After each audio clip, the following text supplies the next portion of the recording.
तो क्या RERA protection देता है लोगों को अगर लोग फ्लैट लेते हैं, बिल्डर टाइम पे नहीं बनाता या डिसीव करता है, धोखा देखो, देता है?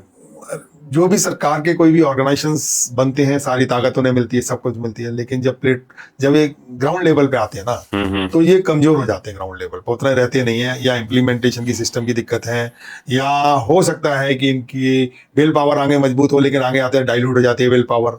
तो रेरा बिल्डर एक बहुत पावरफुल सोसाइटी है। ये बिल्डर एक ऐसी चीज है, मैं ये इल्जाम नहीं लगा रहा कि ये क्या करते क्या नहीं करते, पर यह है कि बहुत पावरफुल है, कुछ भी कर सकते हैं। तो एक आम आदमी इनसे न्याय नहीं ले पाता इनसे, इसलिए रेरा आया है।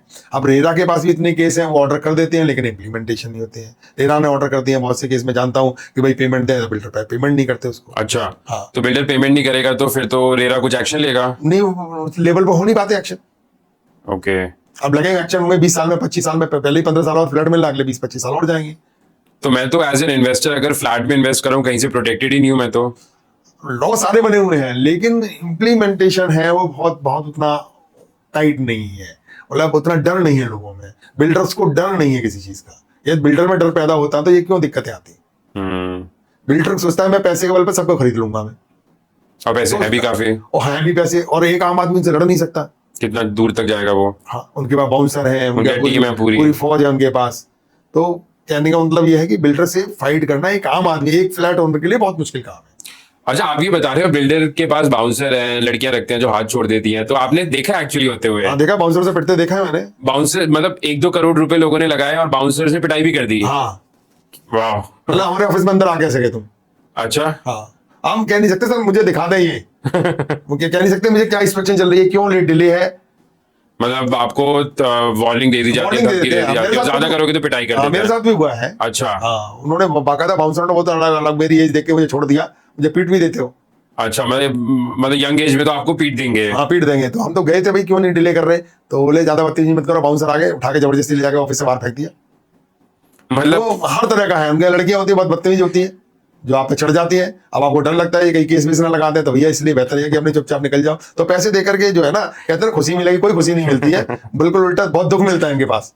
और ये जो ब्रोशर्स में बड़े बड़े रिटर्न्स प्रॉमिस करते हैं, ये तो सारे ही झूठ हैं। सारे झूठे हैं, और ये झूठे नहीं है ये, ना तो ये जितने भी बिल्डर्स हैं ना तो ये किसी का दर्द समझते हैं, ना किसी की वैल्यू समझते हैं। इनके लिए तो इन्वेस्टर है जो कष्ट से मर जाए, कस्टमर है कष्ट से मर जाए। उससे अलावा इनके पास कोई वो नहीं, हमारी सिंपैथी नहीं है। कभी भी आपको कभी भी ये नहीं फील कराएंगे कि आपने 1 करोड़ रुपए लगाया। हम कहीं 10,000 रुपए का भी सामान लेने आते हैं तो दुकानदार हमें फील कराता भगवान हो हमारे साथ, अच्छे इंसान हो, लेकिन इन पे 2 करोड़ रुपए लगाने के बावजूद भी ये हमारे साथ इतना खराब व्यवहार करते हैं कि इनके बिल्डर को सब लेबर तक दिखाएगी प्रोजेक्ट को अंदर जाकर, पर हमें अंदर नहीं घुसने देंगे। ये बताओ, 2 करोड़ रुपए डालने के बावजूद भी हम अपनी चीज नहीं दे सकते। बताओ 2 करोड़ रुपए देखने के बाद क्या फायदा? और पूरी दुनिया चढ़ी हुई होती है उन फ्लैटों में, पर हम नहीं देख सकते, ना हमें देखने देते। पर आप इतना सब बता रहे हो, हमको कैमरा अंदर रखा, पहला मोबाइल फोन छीन कर रख लेंगे। जब कोई फ्लैट का इंस्पेक्शन करा भी देंगे तो पहले तो मोबाइल अंदर छीन कर रख लेंगे हमसे। मोबाइल कहाँ रख लेंगे? बोले जमा कराओ पहले यहाँ साइड पे, अब मोबाइल अंदर नहीं ले जाओगे आप। अच्छा। मतलब तो कितना डिमोरलाइज करते हैं। 1 करोड़ रुपए देने के बाद दुख ही दुख मिलता है, फिर उसके बाद 50 तरह के टैक्स लगा देते हैं ये। तो आदमी के साथ इतना लेवल तक ये बदतमीजी करते हैं, और ये आदमी इनके बदलते रहते हैं। एक आदमी कमिटमेंट करेगा, कुछ दिनों बाद दूसरा आदमी आ जाएगा, बोले भाई साहब कमिटमेंट करो जी, फिर तीसरा आदमी आ जाएगा जी, फिर करो जी। अभी हम आरजी में फ्लैट लेने गए हैं जी, वहां पे जी उन्होंने बिठा दिया, कंसल्टिंग बिठा दिया, जो भी है। उसके बाद वो पेमेंट जमा कराओ जी। अच्छा। 2009 का प्रोजेक्ट है। हाँ। अभी 2025 में पूरा पेमेंट भी जमा करा दिया। अब कहना जी फ्लैट आपको 1 साल बना के देंगे। तो आप ये देखो कि हम उनसे जाके बार बार रिक्वेस्ट कर देंगे, भाई हमारे आरजी वाले तुम हमारे फ्लैट बना के दे दो। अभी नहीं जी, पहले पुराने बना रहे हैं, पुराने बना रहे हैं। 2026 में फ्लैट की चाबी नहीं दे रहे हैं हमारे को, जबकि 100% पैसा ले चुके हैं। जो लास्ट का पैसा बचा होता है ना बना कंप्लीशन वाला, वो भी ले लिया उन्होंने अभी। बताओ। और उस जमाने में 10 लाख की तो कितनी जमीन आ जाती है, और आज कितनी करोड़ों की हो जाती है? वो 22-22 लाख के फ्लैट है वो। बताओ।